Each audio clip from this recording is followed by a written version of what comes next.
दरअसल रविवार को सीएम योगी आदित्यनाथ वाराणसी के दौरे पर थे और जहां उन्होंने समाजवादी पार्टी पर जमकर हमला बोला। सीएम योगी ने कहा कि एक संत और एक योगी सत्ता का गुलाम नहीं होते। यूपी में सियासी जमीन पर बीजेपी एक बार फिर हिंदुत्व के मुद्दे को खाद पानी दे रही है और कमान खुद सीएम योगी ने संभाल रखी है, क्योंकि पिछले लोकसभा चुनाव के नतीजे हैं और आगे उपचुनाव की चुनौती। वाराणसी में रविवार को बीजेपी के सदस्यता अभियान को संबोधित करने पहुंचे थे। इस दौरान योगी कार्यकर्ताओं को संबोधित करते हुए समाजवादी पार्टी पर करारा प्रहार किया। जिन्होंने सामाजिक ताने बाने को छिन्न भिन्न किया, वे आज नकाब पहन करके फिर से गुमराह करने की मुद्रा में आ गए। जो लोग सामाजिक न्याय के लिए समर्पित महापुरुषों का अपमानित करते थे, आज वोट के लिए वे उनकी आरती उतारते हुए दिखाई दे रहे हैं। इस दौरान उन्होंने कहा कि देश से ऊपर कुछ भी नहीं है, देश सुरक्षित तो सब सुरक्षित। हमारा जो कुछ भी होगा देश के लिए, कोई जाति, कोई मत, कोई मजहब, कोई क्षेत्र, कोई भाषा देश के बढ़कर के नहीं हो सकती है। पहले देश है, फिर हम हैं। तो हमारा मत, मजहब, संप्रदाय, क्षेत्र, भाषा तब है। देश सुरक्षित है तो सब सुरक्षित है। और इस वक्त दो खास मेहमान हमारे साथ जुड़ चुके हैं। बीजेपी प्रवक्ता अनिला सिंह जी हमारे साथ मौजूद हैं। इसके अलावा हिंदू धर्म गुरु आचार्य शैलेश हमारे साथ जुड़े हुए हैं। बहुत बहुत स्वागत है आप दोनों का। लेकिन चर्चा की शुरुआत सबसे पहले आचार्य शैलेश मैं आपके साथ ही करना चाहूंगी। जो मुख्यमंत्री जी की तरफ से बयान दिया गया है कि विदेशी आक्रांताओं ने समाज को बांटने का काम किया, लेकिन संतों ने समाज को एकजुट रखने का काम किया है और संत और योगी सत्ता के गुलाम नहीं हो सकते। इस पर आपका रिएक्शन? जी दिव्या जी, जय श्री राम। यह सत्य है कि संत महात्मा किसी पद प्रतिष्ठा के आगे न झुकते हैं, न पद प्रतिष्ठा की चाहत रखते हैं। हमारे सनातन धर्म में वैदिक काल में भी एक अच्छा उदाहरण है। महर्षि विश्वामित्र जो राजा कौशिक हुआ करते थे, वह एक प्रतापी राजा थे और इसी उत्तर प्रदेश के कन्नौज के राजा थे। कांडकुब्ज शहर का कन्नौज का राजा हुआ करते थे और उन्होंने अचानक राजपाट को त्याग करके संत बन गए, जो एक महान ऋषि के रूप में, सप्त ऋषियों में ब्रह्मर्षि के रूप में जाने गए और विशेष रूप से वह विश्वामित्र, पूरा विश्व उनका मित्र हो गया।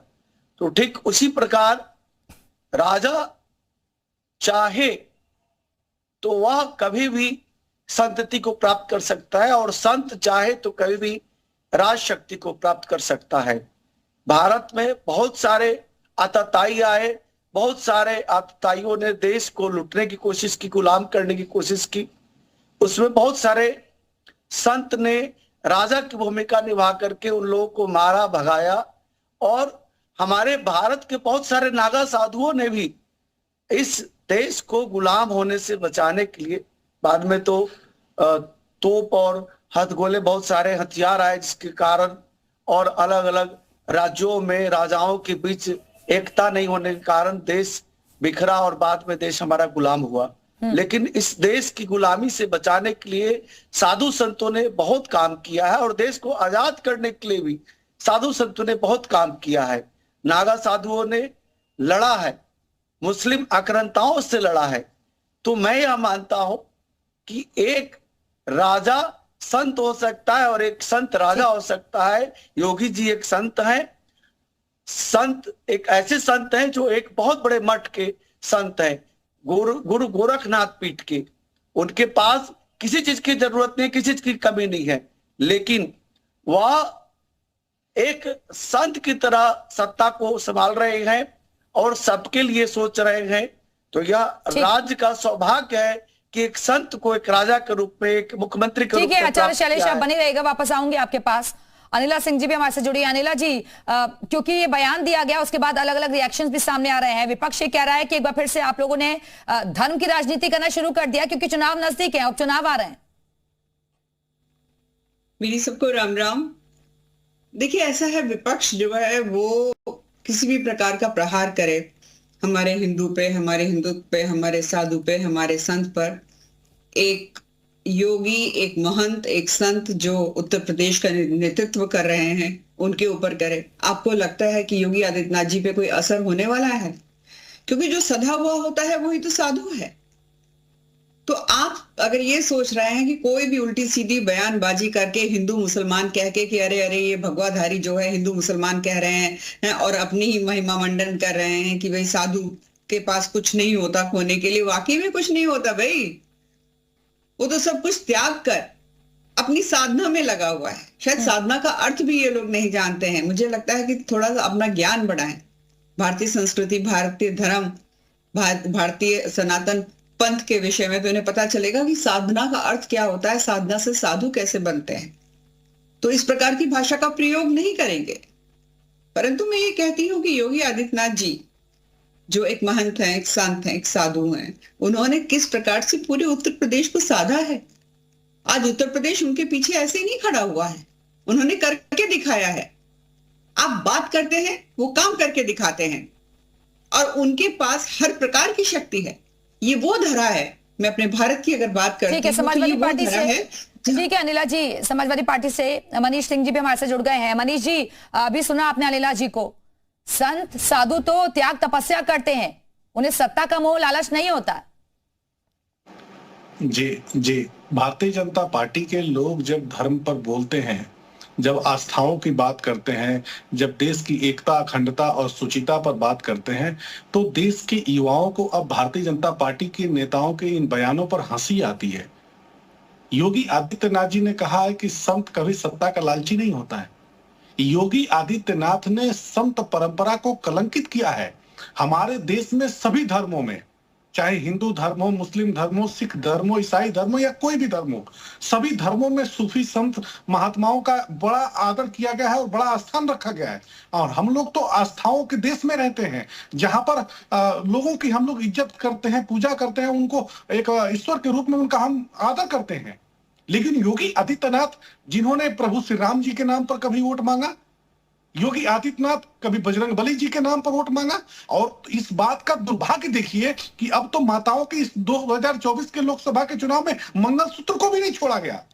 कहने का सिर्फ मतलब यह है कि योगी आदित्यनाथ जी, ये बात सच है कि संत कभी लालची नहीं होता है, लेकिन आपने संत परंपरा को कलंकित किया है, ठगा है। ठीक है अनिला जी जवाब दे दीजिए। देश के जो संत हैं वो योगी आदित्यनाथ के स्वभाव से, इनके सत्ता के लालचपन से संत समाज खुद योगी आदित्यनाथ से नाराज हो गया है और संत समाज समझने लगा है। मनीष जी, आपने अपनी बात कह दी ना, अब अनिला जी जवाब दे रही है। अनिला जी देखिए, इस प्रकार के व्यक्ति जो समाजवादी पार्टी के प्रवक्ता बैठे हुए हैं, इनकी गलती नहीं है। जैसा राजा वैसी प्रजा वाला हाल है समाजवादी पार्टी का। जैसे कि योगी आदित्यनाथ जी ने भी कहा था, लाल टोपी के काले कारनामे। ये श्रीमान जी यहाँ पर बैठ कर कह रहे हैं कि योगी आदित्यनाथ जी ने कलंकित किया है संत परंपरा को। मैं एक छोटा सा प्रश्न पूछ लेती हूँ इनसे और तुरंत उत्तर दीजिएगा। साधु और संत, इसमें अंतर क्या होता है?